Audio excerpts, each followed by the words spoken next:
Welcome back to What RT Noobs with General Disturbance. This is the Bishop, the Tier 5 British SPG. This one's located on the north spawn of Siegfried Line, and it's under the command of Arthex of Olymp. And there's 3 marks of excellence on the barrel of his howitzer. Game on.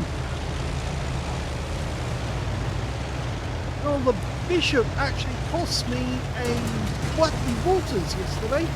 Or the other day ago. If you saw the video, the last kill I needed to get a Rattling Waters was a Bishop, and the shells landed right alongside it twice, and unfortunately I didn't manage to get a direct hit before somebody else finished him off with a shell that landed right on his turret and took him out of the game.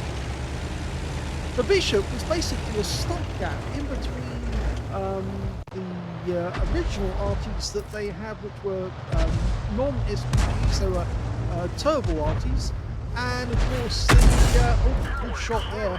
That one landed on 2 tanks with 1 shot. Yes, it was originally supposed to be a stopgap until they managed to get another RT in which actually had a reliable gun with a 25-pounder preferably, because of course they needed an RT that used, or an SPG that used the same shells as their turbo guns with 25 pounders. The 25 pounders basically 87.6 in caliber, I think, if I remember correctly. Rounds out. It's going to be a kill if it oh, it didn't. It just missed the target. This is turning out to be quite a big game because already we're down 3 tanks on the enemy. Anyway, getting back to it, yes, they wanted the Sexton, which was actually an M4-based hull. Originally, it was supposed to be an M3-based hull, but then they wanted the M4 hull when it became available after the M3.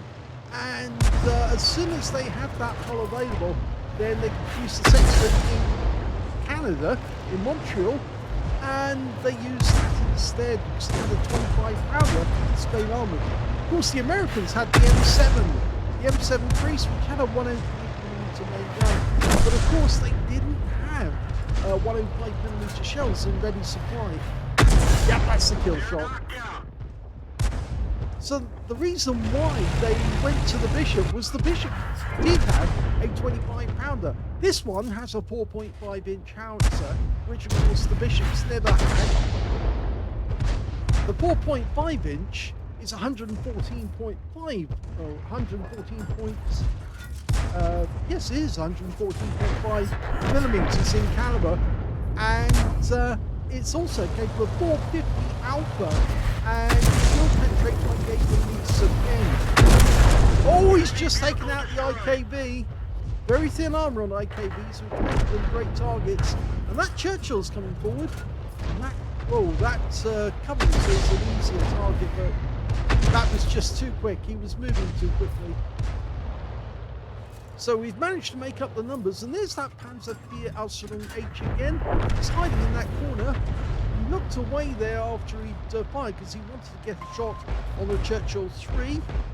He's lining the shell up. This is fairly close range. And he gets 1 hit. The next one could kill the guy. In fact, it does, but it's not us. It's the cheating guy who gets the kill. T67, line it up, and he gets a kill on him too. That's a penetrating shot. So he's now up to 3 kills, Arthex, and the enemy is still attacking. Out the field, we've got a Semavente, who's, well, he's after some of our light tanks. The bad thing about the Semavente is the gun is basically, it's a tank where, like the Stug, it can only face or fire in one direction. It came up against somebody, a T50, who had a turret that could turn around, and that's why he got caught out. Okay, that Covenant has come back, and oh, that was a direct hit as well. Didn't penetrate. It should have, but it didn't pen.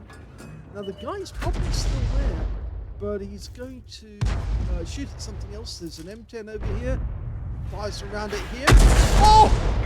Lands in the cockpit and he's down. So that's 4 kills now for Arvex. There's that Panzer again. He didn't kill it last time, but he did this time. And that's 5 kills now. Looks like he's going for a Top Gun. There's only 3 enemy tanks left. Fires blind at one of the Panzer IV Ausführung F2. And in fact, now there's only one enemy tank left. It is this Panzer IV. And our Panzer Selbstbahler Vector VSC, the deck coaster, he gets the kill instead. And that's the end of the game.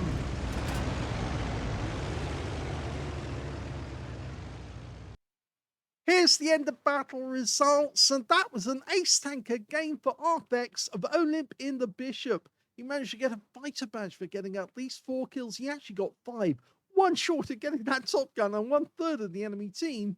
He also got a Bruiser medal for getting at least 5 critical hits. In fact, he got 16 in this one. And he got the high caliber for dealing the most damage in that game overall. His win rate was 9,496, which is super Unicum standard and quite a bit more. And he was hammering the enemy. So you can see why he did it, because 3 marks of excellence takes a lot of time to actually earn. And, well, his crew must be extremely good at what they're doing. They're aiming in very quickly, they're firing very quickly, and consequently, he's getting a lot of targets or a lot of shells out onto the enemy. You just have that trouble with that Panzer IV Ausführung H, who seemed to be taking the hits, but just wasn't dying. Anyway, let's have a look at team score. The highest damage in the game, 2,288 hit points went to Arvex. Second highest damage in this game turned out to be the BDRG-1B on our team, 1,235.